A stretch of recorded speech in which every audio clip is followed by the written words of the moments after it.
Hi guys, it's Steph, and something's been bothering me for a little while now, and that is Grindelwald's last line in Fantastic Beasts. Will we die just a little? And it got me thinking, how does someone die just a little? Maybe as if part of yourself would die? Or even part of your soul? So, as the title of this video says, I think Grindelwald has a Horcrux.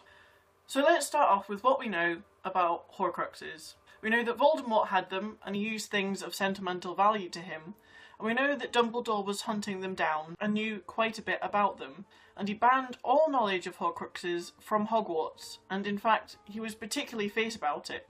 So how would Dumbledore know so much about Horcruxes?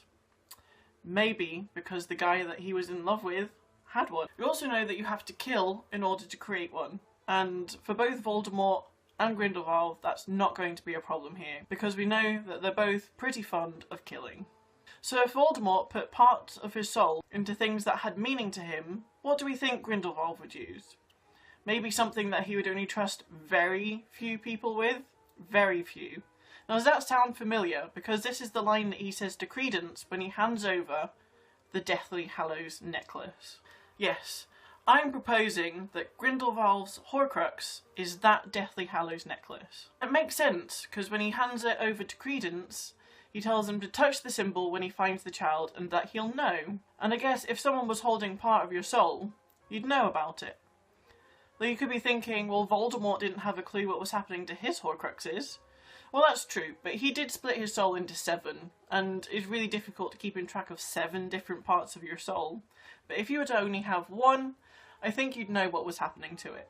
It makes him trying to protect Credence in the subway all that more powerful. Not only is he trying to protect Credence, a powerful Obscurial, but he's also trying to protect the necklace that harbours part of his soul. And he really wouldn't want that getting destroyed. And I don't think he'd want a group of wizards and witches firing spells at something that could potentially harm part of your soul.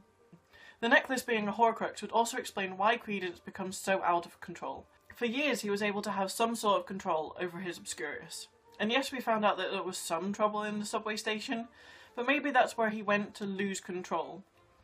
But now that he has the necklace, he can barely hold it in anymore. And we do know that Horcruxes have an effect on people. The diary took over part of Ginny's soul, the locket created scenes in order to provoke Ron, and the ring did something to Dumbledore's hand.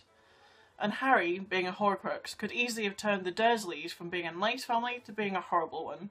So it wouldn't be too big of a jump to say that this didn't help Credence with his control. So this could mean that Grindelwald knows that Credence is alive, that he could actually still feel part of his soul with someone.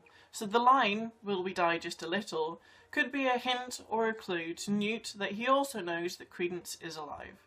Or it could even just be a message to Dumbledore that Newt's then going to pass on. There's just so many questions that I don't know the answer to. We could even go as far as to say that we see this necklace again, with Mr. Lovegood. And I mean, that family aren't the sanest people in the world, so maybe that's just the effects of a Horcrux. And the timeline fits, kinda, I guess. We see the necklace in Bill and Fleur's wedding taking place in August 1997, and Grindelwald's death was just about 6 months after that. So plenty of time for someone to go looking for that Horcrux, find it and destroy it. And I mean, it kind of makes sense now why he's locked up. We know that Dumbledore defeats him in 1945, but I guess there's a reason why Dumbledore didn't kill him. The main one being the fact that he was in love with him, but maybe because he knew that it wasn't going to be a true death. And that by killing him, he could come back somehow and he wouldn't know where he was or what he looked like. So locking him up in his own prison makes sense. Back to the death of Grindelwald. Though we know he laughed in Voldemort's face when Voldemort came to kill him, and maybe this was because he was happy to accept his death, that he knew that someone had destroyed his Horcrux, and he would be able to embrace death because it knew that it would be final and that he wouldn't have part of his soul off in the world somewhere. And as Dumbledore would say, death is but the next great adventure.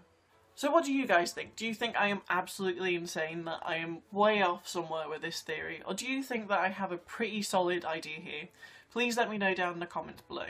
If you did like this video, please give it a thumbs up and subscribe. But that is all for me to say right now, other than stay nerdy.